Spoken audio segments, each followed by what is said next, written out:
नमस्कार, मैं हूं बालकृष्ण थरेजा। आप देख रहे हैं डेली लाइव। आइए शुरुआत करते हैं आज के मुख्य समाचारों की। टेम्परिंग कर एटीएम से रुपए निकालने के आरोपी ने पुलिस पूछताछ में कबूली कई वारदातें। एसकेडी यूनिवर्सिटी के विद्यार्थियों ने किया जंक्शन थाना का भ्रमण, पुलिस अधिकारियों से जानी पुलिस की कार्यप्रणाली। ग्राम विकास अधिकारियों ने सरकार के खिलाफ किया धरना प्रदर्शन, मांगे पूरी नहीं होने तक आंदोलन जारी रखने की दी चेतावनी। रेलवे स्वच्छता पखवाड़ा के तहत विद्यार्थियों ने निकाली स्वच्छता जागरूकता रैली। पीलीबंगा के सरकारी अस्पताल में अल्ट्रासाउंड मशीन स्थापित करवाने की मांग, पार्षद गंगाराम ने जिला कलेक्टर को सौंपा ज्ञापन। और अब समाचार विस्तार से। टेम्परिंग कर एटीएम से रुपए निकालने के आरोप में गिरफ्तार हिस्ट्री शीटर ने रिमांड अवधि के दौरान पूछताछ में कई घटनाओं को अंजाम देना स्वीकार किया है। W18 स्थित SBI एटीएम से छेड़छाड़ कर 500 के 157 नोट कुल 78,500 रुपए निकालने के आरोप में पकड़े गए आरोपी का पुलिस ने रिमांड मंजूर करवा उससे पूछताछ की है। इस संदर्भ में जानकारी देते हुए सदर थाना प्रभारी चंद्रभान दुआ ने बताया कि SBI के एटीएम संचालित करने वाली TSI कंपनी के संभाग अधिकारी आदित्य काटजू पुत्र दीपेंद्र नाथ काटजू निवासी विनायक नगर नोखा रोड बीकानेर ने 11 सितंबर को सदर पुलिस थाना में मुकदमा दर्ज करवाया था कि W18 स्थित SBI एटीएम से छेड़छाड़ कर अज्ञात व्यक्ति ने 78,500 रुपए की नकदी निकाल ली। इससे पहले TSI कंपनी के संभाग अधिकारी ने 2 सितंबर को जंक्शन पुलिस थाना में रिपोर्ट दर्ज करवाते हुए बताया था कि 27 अगस्त को सुबह 9:15 बजे से 8:58 के बीच चूना फाटक के नजदीक स्थित SBI की टीम से 23,000 रुपए, जबकि 28 अगस्त को सुबह 5:35 से 5:45 के बीच भगत सिंह चौक स्थित SBI के एटीएम से 20,000 रुपए की नकदी कुछ अज्ञात व्यक्तियों द्वारा निकाल ली गई। पुलिस की पूछताछ में आरोपी ने थाना क्षेत्र में 2 व सदर थाना क्षेत्र के गांव W18 स्थित SBI के एक एटीएम से छेड़छाड़ कर नकदी निकालने की बात को स्वीकार किया है। साथ ही पूछताछ में आरोपी ने हनुमानगढ़ के अलावा सूरतगढ़, नागौर, जोधपुर, अजमेर, नागपुर, महाराष्ट्र के विभिन्न जिलों में वारदातें करना स्वीकार किया। आरोपी पिपलवा जिला नागौर का हिस्ट्री शीटर है तथा आला दर्जे का एटीएम चोर है। उसके खिलाफ पूर्व में भी एटीएम उखाड़ने व एटीएम हैक कर रुपए चुराने के करीब 15 प्रकरण दर्ज हैं। 11 तारीख को श्री आदित्य काटजू है जो संभागीय अधिकारी TSI कंपनी ने उन्होंने मुकदमा दर्ज कराया था कि W18 में जो SBI का एटीएम है उसमें 27 अगस्त को अज्ञात व्यक्ति है वो एटीएम से छेड़छाड़ कर करीब 78,500 रुपये निकाल लिए, जिस पर तफ्तीश इंदरलाल हेडमास्टर द्वारा की जा रही है। इस प्रकरण में आज प्रोडक्शन वार्ड से चौकीदार आरोपी उसको गिरफ्तार किया है जो नागौर का रहने वाला है। इसमें जंक्शन थाने के अंदर भी एटीएम से छेड़छाड़ कर पैसे निकाले थे, जिस मुकदमे में इसको गिरफ्तार किया गया था और उनके द्वारा जेसी कराया गया था। अब आज इसको कोर्ट में पेश करके पुलिस कस्टडी ली जाएगी। ये HS है नागौर जिले का, तो एटीएम उखाड़ने, एटीएमों से छेड़छाड़, चोरी करने, लूट करने आदि करीब 25-30 इसके खिलाफ प्रकरण है और शातिर अपराधी है। ये एटीएमों की जो टेक्निकल कमी रहती है उसी का फायदा उठा करके ये मुख्यतः अभी सामने आया पूछताछ में जो एटीएम छोटे होते हैं SBI के उन एटीएमों में है तो चिमटे नुमा ये बढ़ाता है, खुद ही बढ़ाता है, इससे ये पैसे निकालता है। यूट्यूब पर भी ये बताता है कि मैंने यूट्यूब पर भी सीखा था और नागपुर में लूट के मामले में जेल में रहा था, वहाँ भी इस तरह के जो आरोपी थे उनके सीखना बताया है और ये खुद ही वो हथियार है लोहे की पत्ती से बना लेता है। अब इसने और भी कई जगह वारदात की है, कहाँ वारदात की है, कितनी वारदात की है, क्या इसकी मोडस ऑपरेंडी है, इसका पता लगाया जा रहा है और इससे विस्तृत पूछताछ करेंगे और आगे बरामदगी की कार्रवाई की जाएगी। खुशहाल दास विश्वविद्यालय के विधि के विद्यार्थियों ने शनिवार को जंक्शन पुलिस थाना का भ्रमण कर पुलिस कार्यप्रणाली बारे जानकारी प्राप्त की।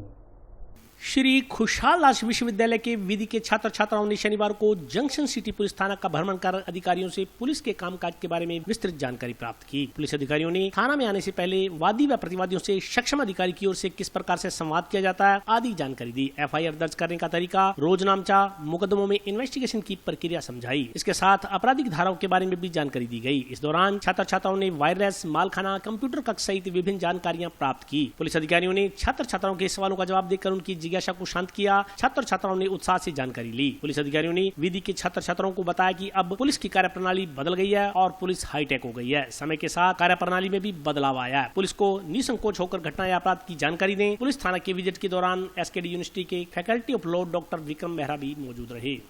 और आज हम थाने का विजिट करने आए हैं जहाँ पे मगन सिंह जी ने हमें मतलब थाने की कैसे क्या कुछ के बारे में बताया।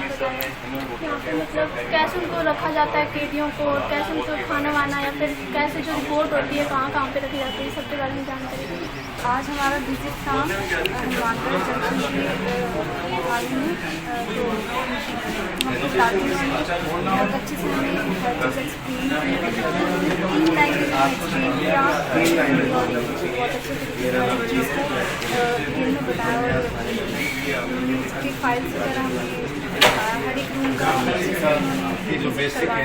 हमें श्रीमान मकर सिंह जी एएसआई हैं जो यहाँ पे इन्होंने हमें यहाँ के बारे में बताया। पहले हमें एफआईआर के बारे में बताया कि कहाँ एफआईआर होगी, उसके बाद हमें जो उनका है कोर्टखाना वो दिखाया गया, उसके बाद में हमें जो हवाला है उसमें वो दिखाया गया कि जहाँ कैदी को रखा जाता है, यहाँ बताया गया कि 24 घंटे के लिए रखा जाता है, उसके बाद किसी मजिस्ट्रेट के सामने पेश करना पड़ता है। फिर हमें रिपोर्ट रूम के बारे में भी दिखाया गया जहाँ बहुत पुराने समय से रिपोर्ट पड़े हैं जिनको रखा जाता है और जो नष्ट करने वाले होते हैं तो 20 साल या 50 साल के बाद जिनको एक कोर्ट ऑर्डर देता है उसके बाद में उन्हें नष्ट किया जाता है। आज मैं 5 ईयर लॉ और 3 ईयर लॉ के बच्चों को पुलिस थाने की विजिट कराने लेके आया हूँ। यहाँ पे इनको जब थाना अधिकारी ने बताया कि एफआईआर कैसे कराते हैं, रोजनामा क्या है, ये सब चीज़ें बच्चों को क्या है बेसिक जो स्टार्टिंग है उनके बारे में इन्होंने नॉलेज दिया है। बहुत अच्छी तरीके से इन्होंने हमारी सपोर्ट की है। सब थाना अधिकारी पुराने स्टाफ ने एक एक बच्चे को जो भी इनकी क्वारी है, जो भी इनके पर्सन है, उनका अच्छे से इन्होंने जवाब दिया और बच्चों को भी अच्छे से समझ आया है। बच्चों के भविष्य में ये सब चीज़ें बहुत ही काम आने वाली हैं। नगर परिषद की ओर से 2 अक्टूबर से प्रस्तावित प्रशासन शहरों संघ अभियान के तहत शनिवार को सेक्टर नंबर 12 स्थित सामुदायिक भवन में प्री शिविर का आयोजन किया गया। राज्य सरकार के निर्देश पर नगर परिषद की ओर से 2 अक्टूबर से प्रस्तावित प्रशासन शहरों संघ अभियान के मद्देनजर शनिवार को दूसरे दिन जंक्शन के वार्ड नंबर 14 सेक्टर नंबर 12 स्थित सामुदायिक भवन में प्री शिविर लगाया गया। इसमें वार्ड नंबर 9, 10, 11, 13 व 14 के लोगों को पट्टे के आवेदनों के फार्म वितरित किए गए। कई लोगों ने खांचा भूमि सहित अन्य आवेदन जमा करवाए। शिविर में निर्माण समिति अध्यक्ष सुमित ऋणवा, एक्शन शुभांश बंसल सहित अन्य लोगों ने लोगों को पट्टे के आवेदनों को लेकर आवश्यक दस्तावेजों के बारे में बताया। लोगों में पट्टे बनवाने को लेकर उत्साह नजर आया। वे कच्ची बस्ती व डी नोटिफाइड कॉलोनी का पट्टा बनाने के संदर्भ में जानकारी लेने शिविर में पहुंचे। इस मौके पर जनप्रतिनिधियों ने बताया कि अभी तक सरकार की गाइडलाइन नहीं आने से कट ऑफ डेट को लेकर परेशानी सामने आ रही है। उम्मीद है यह परेशानी शीघ्र ही दूर हो जाएगी। 2 अक्टूबर को अभियान शुरू होने से पहले प्री शिविरों में प्राप्त आवेदनों के आधार पर पट्टे तैयार कर लिए जाएंगे। 2 अक्टूबर से शुरू होने वाले अभियान में पट्टे लोगों को वितरित किए जाएंगे। प्रशासन शहरों के संघ अभियान 2 अक्टूबर से शुरू होना है। उसी के तहत प्रारंभिक अभियान जो है वो कल दिनांक से 2 नंबर वार्ड से लेकर 8 नंबर वार्ड तक सामुदायिक भवन हाउसिंग बोर्ड में शुरू कर दिया गया था और आज उसी क्रम में वार्ड नंबर 14 के सामुदायिक भवन में वार्ड नंबर 9, 10, 11 और 13 और 14 का जो 5 वार्डों का प्रारंभिक अभियान है वो यहाँ रखा गया है, जिसमें लोग अपने जो पट्टे हैं उनको बनाने के लिए आवेदन कर रहे हैं और उन लोगों को समझाइश की जा रही है अभी किस प्रकार आपने क्या क्या डॉक्यूमेंट देने हैं, किस प्रकार पट्टे बनने हैं, क्या रेट ऑफ दर से बनने हैं और जो खांचा भूमि के आवेदन है वो भी लिए जा रहे हैं और कोई जो नगर परिषद से संबंधित जितनी भी समस्याएं हैं उनके निराकरण के लिए आवेदन जो हैं लोगों से लिए जा रहे हैं, ताकि इन आवेदनों को हम लेके छंटनी करके और जैसे भी गाइडलाइन सरकार की आएगी उस गाइडलाइन के तहत नोट शीट तैयार उन पर लगा के और उनके पट्टे जारी किए जाएंगे, जिससे लोगों को राहत मिल सके। क्योंकि सरकार की इस बार मंशा है कि करीब 20 से 25 लाख पट्टे जो है राजस्थान में जारी किए करने हैं। उसी के तहत सरकार भी इस मामले में पूरी संवेदनशील है और नगर परिषद जो प्रशासन है वो पूर्णतः संवेदनशील है।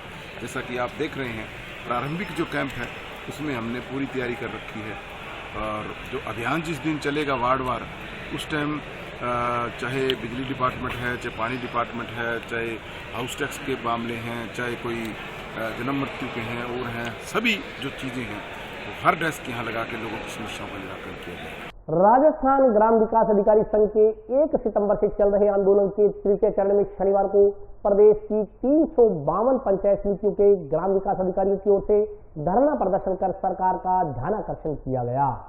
ग्राम विकास अधिकारी संघ जिंदाबाद जिंदाबाद, हमारी मांगे पूरी करो, हमारी मांगे पूरी करो, हमारी मांगे पूरी करो। राजस्थान ग्राम विकास अधिकारी संघ के 11 सूत्री मांग पत्र को लेकर 1 सितंबर से चल रहे आंदोलन के तृतीय चरण में शनिवार को प्रदेश की 352 पंचायत समितियों में 10,000 ग्राम विकास अधिकारियों की ओर से धरना प्रदर्शन कर सरकार का ध्यान आकर्षण किया गया। इसी क्रम में राजस्थान ग्राम विकास अधिकारी संघ के जिलाध्यक्ष नरेश शर्मा के नेतृत्व में ग्राम विकास अधिकारियों ने टाउन स्थित पंचायत समिति कार्यालय में धरना देकर विरोध दर्ज करवाया। ग्राम विकास अधिकारी संघ के जिलाध्यक्ष नरेश शर्मा ने बताया कि राजस्थान ग्राम विकास अधिकारी संघ अपने 11 सूत्री मांग पत्र को लेकर विगत 3 वर्षों से लगातार ज्ञापन देकर शासन एवं सरकार का ध्यान आकर्षित कर रहा है, लेकिन मुख्यमंत्री कार्यालय के निर्देशों एवं नो लिखित समझौतों के बाद भी शासन एवं सरकार की ओर से मांगों पर सकारात्मक कार्रवाई नहीं की जा रही। उन्होंने कहा कि शासन एवं सरकार के उपेक्षात्मक रवैये से आहत होकर प्रदेश के ग्राम विकास अधिकारियों ने प्रशासन गाँव के संग अभियान से ठीक पहले सरकार एवं शासन पर दबाव बनाने के लिए आंदोलन शुरू किया। आंदोलन के तहत 16 अगस्त को प्रदेश के सभी ब्लॉक एवं जिला स्तरीय अधिकारियों को मुख्यमंत्री के नाम आग्रह पत्र दिया गया। 26 अगस्त को प्रदेश के सभी निर्वाचित जनप्रतिनिधियों को आग्रह पत्र भेंट कर मांगों पर सकारात्मक कार्रवाई करने की मांग की गई। इसके पश्चात भी कार्रवाई नहीं होने पर ग्राम विकास अधिकारियों ने 1 सितंबर से ऑनलाइन कार्यों का बहिष्कार कर रखा है। 8 सितंबर को ग्राम विकास अधिकारी सभी राजकीय व्हाट्सएप ग्रुप से लेफ्ट हो गए। उन्होंने बताया कि प्रदेश की 352 पंचायत समितियों में धरना प्रदर्शन कर सरकार का ध्यान आकर्षित करने का प्रयास किया जा रहा है। इसी क्रम में शनिवार को धरना स्थल से ही प्रशासन गाँव के संग अभियान के प्री कैंप्स एवं गाँव सभाओं के बहिष्कार का निर्णय लिया गया। राजस्थान ग्राम विकास अधिकारी संघ जयपुर के आह्वान के ऊपर ये 1 दिवसीय हमारा ध्यान आकर्षण प्रस्ताव धरना दिया गया है। पंचायत समिति स्तर के ऊपर राजस्थान की समस्त ग्राम पंचायत स्तर के ऊपर आज ये धरना दिया जा रहा है। हमारा 11 सूत्री मांग पत्र है जिस पे हम गत 2 वर्ष से हम आंदोलनरत रहे हैं। कोरोना के कारण से आंदोलन हमें रोक दिया गया था। अब सामान्य स्थिति होने के बाद हमने ये आंदोलन आरंभ किया गया है। पूर्व में हमारे के द्वारा समस्त मंत्रियों को माननीय मंत्री महोदय और ये प्रधान महोदय को उनका हमें ज्ञापन दिया गया था कि हम इस तरह से आंदोलन करते हैं। और आज हमने सब पंचायत समिति दिया गया। अगर हमारी डिमांड मांगे नहीं मानी गई है, 11 सूत्री मांगे नहीं मानी गई है, तो 2 अक्टूबर से गांव प्रशासन के संघ के अभियान का बहिष्कार पूर्णतः बहिष्कार करेंगे। मुख्य मांगे हमारी 3600 ग्रेड पे की है। इसके अलावा हम चाहते हैं कि भाई हमारा जो RDS के अंदर सेवाओं के अंदर हमारा आरक्षण किया जाए, 25% किया हुआ उसको 50% किया जाए। भर्ती का भी हमारा इसका मांग पत्र था। हमारे माननीय मुख्यमंत्री महोदय ने ये हमारी एक मांग मानते हुए ये अपन जब ये निकाल दी गई है, भर्तियाँ निकाल दी गई है और शीघ्र भर्ती की जाएगी। हम आशा करते हैं कि माननीय मंत्री मोदी भी हमारे अन्य मांगों को भी इसे ध्यान देंगे और हमारी मांगें पूरी करेंगे। हमारे ग्राम विकास अधिकारी संघ जयपुर प्रांतीय कार्यकारिणी के आदेशों के अनुपालना में हमारा जो आंदोलन ये चल रहा है, इसमें सबसे पहले हमारे द्वारा स्थानीय विधायक प्रधान महोदय इनको ज्ञापन दिया गया। दूसरे राउंड में हमारे जिले के समस्त बड़े अधिकारी हैं, उनको हमारी मांगों का ज्ञापन दिया गया। और उसके बाद में हमारे ग्राम विकास अधिकारियों के द्वारा सभी हमारे सरकारी ग्रुप थे उनसे रिमूव होने का कार्यक्रम रखा गया। और उसके बाद में ऑनलाइन जो भुगतान है उसका हमारे संघ के आह्वान से बहिष्कार किया गया है। पीलीबंगा के राजकीय अस्पताल में अल्ट्रासाउंड मशीन स्थापित करवाए जाने की मांग को लेकर पार्षद गंगाराम खटीक ने मुख्यमंत्री के नाम का एक ज्ञापन जिला कलेक्टर को सौंपा। पीलीबंगा के सामुदायिक स्वास्थ्य केंद्र में अल्ट्रासाउंड मशीन स्थापित करने की मांग को लेकर पार्षद गंगाराम खटीक ने मुख्यमंत्री के नाम का एक ज्ञापन जिला कलेक्टर को सौंपा। ज्ञापन में कहा गया है कि पीलीबंगा कस्बे में अल्ट्रासाउंड मशीन नहीं है तथा पेट संबंधी जांच हेतु मरीजों व गर्भवती महिलाओं को मजबूरन हनुमानगढ़ जाना पड़ता है। ज्ञापन के अनुसार पीलीबंगा से सैकड़ों लोग रोजाना जिला मुख्यालय पर अपनी जाँच करवाने को जाने हेतु मजबूर है। ज्ञापन के अनुसार पीलीबंगा में अल्ट्रासाउंड मशीन स्थापित होने से पीलीबंगा क्षेत्र के करीब 15 किलोमीटर के एरिया में बसे लगभग 200 गाँव में ढाणियों व दुरुस्त क्षेत्रों के जाखड़ावाली, डबरीठान, गोलूवाला, रामपुरा, रंग महल तक के लोगों को इसका लाभ पहुंचेगा। ज्ञापन की प्रति प्रदेश के चिकित्सा मंत्री, मुख्य चिकित्सा अधिकारी, उपखंड अधिकारी तथा जिला कलेक्टर को प्रेषित की गई है। मैंने पीलीबंगा तहसील विधानसभा क्षेत्र के लिए अल्ट्रासाउंड मशीन के लिए गर्भवती महिलाओं के लिए मांग रखी। पूर्व में मैंने जिला कलेक्टर महोदय से मांग रखी है। आज जिला कलेक्टर महोदय नहीं होने के कारण SDM साहब को मैंने ज्ञापन दिया और ज्ञापन देने के बावजूद ये भी सुझाव दिया है कि अल्ट्रासाउंड मशीन होना जरूरी है। जब हनुमानगढ़ आते हैं उन लोगों को समय पर अल्ट्रासाउंड मशीन का इलाज नहीं होता है, वो उधर उधर भटकते रहते हैं और कल को कोई समय ऐसा भी आ सकता है कि महिला गर्भवती का दुर्घटना भी हो सकती है। और एक्सीडेंट वगैरह भी हमारे पीलीबंगा में बहुत ज़्यादा होते हैं। कभी एक्सीडेंट होने के बावजूद भी हमें हनुमानगढ़ रेफर करना पड़ता है। यदि सही वहाँ समय पर इलाज हो या हड्डी का डॉक्टर भी हुआ वहाँ, तो एक्सीडेंट वालों भी बच सकते हैं और आम जन के लिए भी फायदा हो सकते हैं। और पेट के जो मरीज है वो भी इधर उधर पीलीबंगा में इलाज नहीं है, ये सारे लोग हनुमानगढ़ आते हैं। और इसलिए मैं तो श्रीमान जी से, जिला कलेक्टर महोदय से, मुख्यमंत्री महोदय से, रघु शर्मा जी से, मंत्री जी से और निवेदन करता हूं कि पीलीबंगा एक गरीबों का क्षेत्र है और विधानसभा क्षेत्र है, इसलिए वहाँ अल्ट्रासाउंड मशीन होना जरूरी है। और अल्ट्रासाउंड मशीन हो जाए तो आम जन गरीबों का फायदा होता है। एक श्रीमान मुख्यमंत्री चिरंजीव भी किया है, उससे भी गरीबों को बहुत फायदा हुआ है। यदि अल्ट्रासाउंड मशीन मुख्यमंत्री महोदय जी लगा दे तो आम जन गरीबों को बड़ा फायदा होगा। और मैं बहुत बहुत धन्यवाद देता हूं मुख्यमंत्री महोदय से कि ऐसा काम आपने करते हैं और गरीबों की सुनते हैं। इसलिए ये मेरी भी निवेदन सुनना है कि पीलीबंगा क्षेत्र के अंदर अल्ट्रासाउंड मशीन लगाना जरूरी है।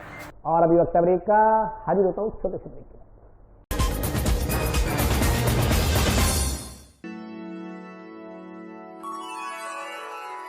यूं तो कई बार मुझे हंसते देखा है, पर ये हंसी कुछ और है। ये गहना मुझ पर जचता है,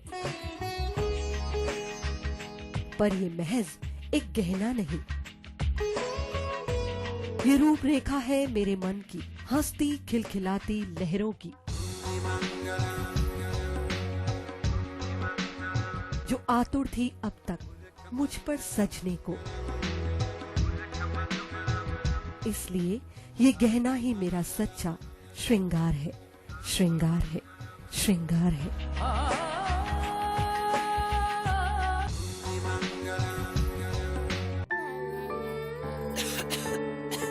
दीदी ये देखो,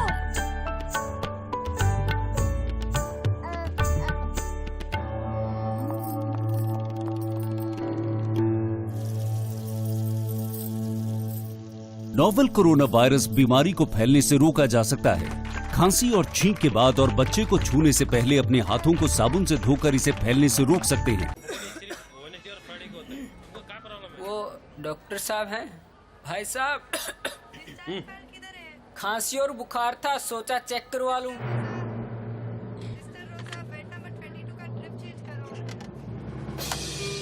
नोवेल कोरोना वायरस बीमारी को फैलने से रोका जा सकता है। बुखार के साथ खांसी और छींक होने पर तुरंत नजदीकी हेल्थ क्लिनिक या केंद्र जाएं। ब्रेक के बाद स्वागत है। आइए नजर डालते हैं अगले समाचारों पर। वन विभाग की सरकारी लकड़ी को कोहला डिपो में जमाना करवाकर चोरी कर अन्यत्र ले जाने के मामले में काफी समय से फरार चल रहे आरोपी को टाउन पुलिस ने गिरफ्तार करने में सफलता हासिल की है। वन विभाग की सरकारी लकड़ी को कोला डिपो में जमाना करवाकर चोरी कर अन्यत्र ले जाने के मामले में 1 साल से अधिक समय से फरार चल रहे आरोपी को टाउन पुलिस ने आज गिरफ्तार कर लिया। गिरफ्तार आरोपी की पहचान संदीप पोटलिया पुत्र हेतराम जाट निवासी जाखड़ावाली पीएस पीलीबंगा के रूप में हुई है। टाउन थाना प्रभारी दिनेश सार ने बताया कि 17 अगस्त 2020 को क्षेत्रीय वन अधिकारी कार्यालय हनुमानगढ़ टाउन के वन रक्षक जगदीश सिंह पुत्र संतोष सिंह राय निवासी वार्ड नंबर 2 भुनावाली ढाणी ने रिपोर्ट दर्ज करवाई थी कि एनडीआर नहर के किनारे गिरी पड़ी लकड़ी विभागीय कार्य इकाई डिपो कोला में जमा करवाई जा रही थी। इसके बारे में उनकी ओर से क्षेत्रीय वन अधिकारी विभागीय कार्य इकाई हनुमानगढ़ से प्रार्थना पत्र प्रस्तुत कर जमा करवाए गए रेड़ों की प्राप्ति रसीद व कांटा पर्ची चाही गई थी। डिपो प्रभारी विभागीय कार्य इकाई कोला की रिपोर्ट अनुसार 60 क्विंटल वजनी देसी कीकर के 11 नग व 160 क्विंटल वजनी सफेदे के 21 नग वाले 2 रेड़े विभागीय कार्य इकाई कोला में जमा नहीं हुए। इस नहर पर संदीप पोटलिया पुत्र हेतराम निवासी जाखड़ावाली तहसील पीलीबंगा परिवहन का कार्य कर रहा था। संदीप पोटलिया रेड़ों में भरी 220 क्विंटल लकड़ी को विभागीय डिपो में जमा न करवाकर चोरी कर अन्यत्र ले गया। थाना प्रभारी ने बताया कि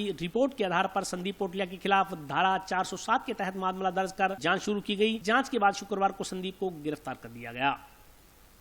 वन विभाग ने मुकदमा दर्ज करवाया कि संदीप कुमार नाम के व्यक्ति के पास एनडीआर नहर से कोला डिपो तक ट्रांसपोर्टेशन का ठेका था, जिसने लकड़ी में हेराफेरी करते हुए करीब 200 क्विंटल लकड़ी है वो उसका गबन कर लिया और वो लकड़ी वहां से भरकर कोला डिपो में नहीं पहुंचे, जिसके संबंध में मुकदमा दर्ज हुआ था। करीब 1 साल पुराना प्रकरण है, जिसमें आज कल हमने संदीप कुमार को गिरफ्तार किया और इसका रिमांड हासिल करके वो लकड़ी बरामद की जाए। रेलवे की ओर से चलाए जा रहे स्वच्छता पखवाड़े के तहत शनिवार को स्कूली विद्यार्थियों ने रैली निकालकर रेल यात्रियों को स्वच्छता का संदेश दिया।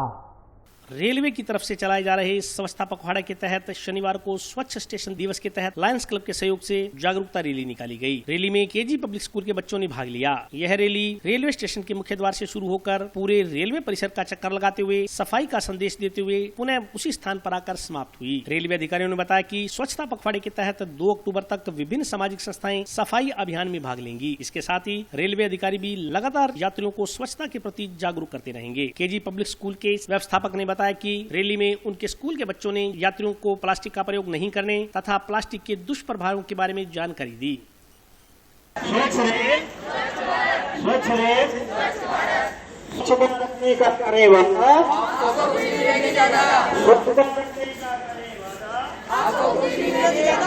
सभी के 16 सितंबर से 2 अक्टूबर तक रेलवे की तरफ से स्वच्छता पखवाड़ा मनाया जाता है। इसमें इसी के तहत आज रैली निकाली गई है। लोगों को जागरूक करने के लिए रैली निकाली गई है और ये इससे लोगों को जागरूक होना है और ये यात्रियों को और लोगों को भी मतलब कर्तव्य है कि ये स्टेशन पे या कहीं भी गंदगी नहीं फैलाए। कचरा का प्रयोग करें, जैसे स्टेशन पे है तो कोई कचरा है तो कचरा पात्र में डालें, इधर उधर न फेंके, इधर उधर नहीं थूके। ये स्टेशन ये सार्वजनिक संपत्ति है, ये साफ़ सुथरा देखने में अच्छा लगता है और इससे काफ़ी पहले से काफ़ी सुधार हुआ है। सफाई में काफ़ी सुधार हुआ है और दिन प्रतिदिन और इसमें लोगों को भी भागीदारी जरूरी है। रेल स्वच्छ भारत की ओर से स्वच्छता पखवाड़ा बनाया जा रहा है, जिसके लिए मैं उत्तर रेलवे मंडल को बहुत बहुत बधाई देता हूं, बीकानेर मंडल को। तो इन्होंने ये कार्य के अंदर स्कूली बच्चों को भी हमने शामिल किया और बच्चों को और साथ में रेलवे परिसर में जितने भी यात्रीगण हैं उनके अंदर भी एक जागरूकता का प्रचार प्रसार की भावना जागृत हुई है और ये मैसेज बहुत दूर तक जाएगा। न केवल यहाँ यात्रियों के लिए, यात्री दूसरे स्टेशन पर जाएंगे तो इन नियमों का पालन करेंगे। वार्ड संख्या 34 व 35 में चल रहे अनैतिक कार्यों को बंद करवाने की मांग को लेकर वार्डवासियों ने पुलिस के खिलाफ प्रदर्शन किया।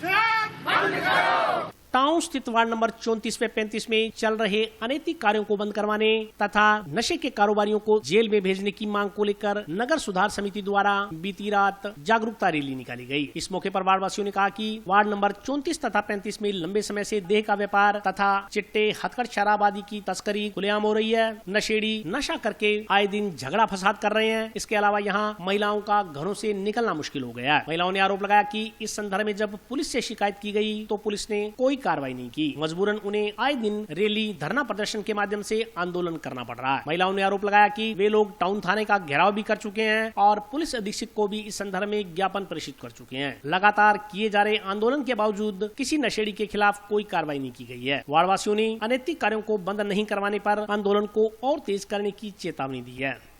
बंद करो, दारू बेचना बंद करो। यहाँ पे नशा बहुत हो रहा है। यहाँ पे सभी चिट्टे, गोलियां, कैप्सूल, दारू पी करके सारे यहाँ पे जवान बच्चे सब सारे बीमार पड़ रहे हैं, कितना मर भी गए। यहाँ पे फिर बूढ़े आदमी भी लोग आई सब भी बहुत ये कर रहे हैं, सबको फर के अंदर कर रहा है। उसको भी बंद करो। पुलिस कुछ नहीं करता। पुलिस के बस थैला भर के रुपये दे देते हैं, वो मुंह बंद हो जाता है, बस चुप करके चले जाते हैं। पुलिस के भी अंदर कर लेता है, भर लेता है अंदर। सुरक्षित क्या रहेगा? वो बच्चे ही नहीं सुरक्षित है तो महिला क्या करेंगे? तो सारे बर्बाद हो गए नशे के पीछे। तो नशा तो करता ही है, लड़कियों भी ये करता है, सभी करने लग रहा है। धीरे धीरे सब लड़कियां भी सारे नशे करने लग गया। आदमी बच्चे तो करता ही है। पुलिस आती है, कुछ नहीं करती है। पुलिस आती है, पैसे ले लेती है, चल जाती है। लेडीज बच्चे सारे नशा करने लगती है। सियान बच्चे सारे नशा करती है। 35 नंबर वार्ड में 35 नंबर वार्ड में हम रह रहे 20-25 साल से रह रहे जी। और हमारी भी बहू बेटी भी सब रह रहे यहाँ पर। 20 साल से तो हम यहाँ अच्छे तरह गुजारे।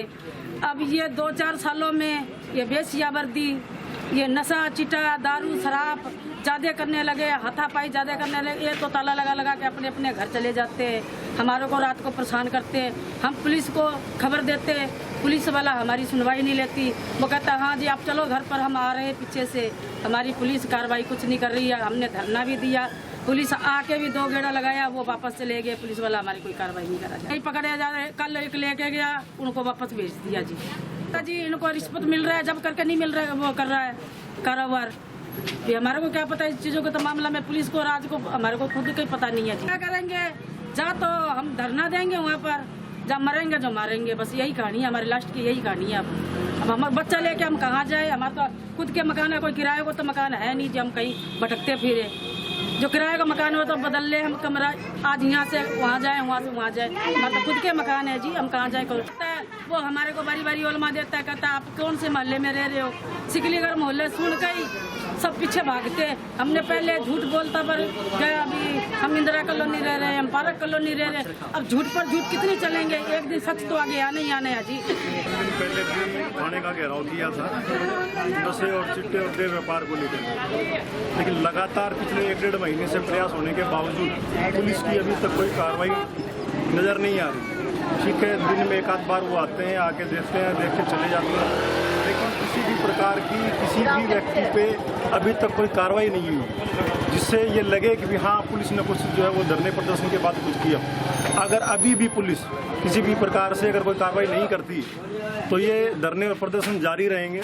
और हम मांग करते हैं पुलिस से कि जल्द से जल्द धरने प्रदर्शन से अगर अभी भी सुनवाई नहीं हुई है तो थाने के सामने परमानेंट तरीके से चाहे हमें टेंट लगा के बैठना पड़े, बैठेंगे और ये धरना और ये प्रदर्शन तब तक चलता रहेगा जब तक इसका कोई समाधान नहीं हो जाता। और आज के लिए बस इतना ही।